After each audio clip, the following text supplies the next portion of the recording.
Глина башкирская лесная розовая. Не знаю, конечно, почему она розовая, если она коричневая. Ну, она розовая.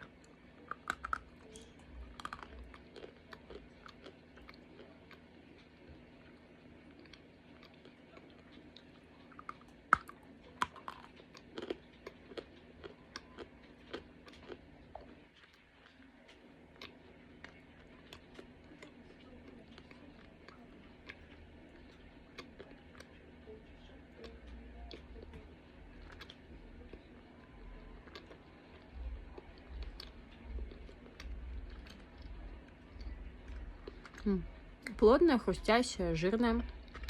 Иногда где-то слоистая. Есть угольные вкрапления.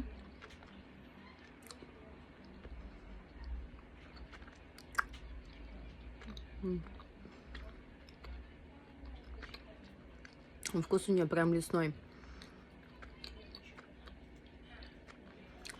Каждый раз, вот сколько бы она ни лежала, что со свежей поставки, что вот до внешней поставки, да, у нее каждый раз вот вкус вот именно орешков, леса.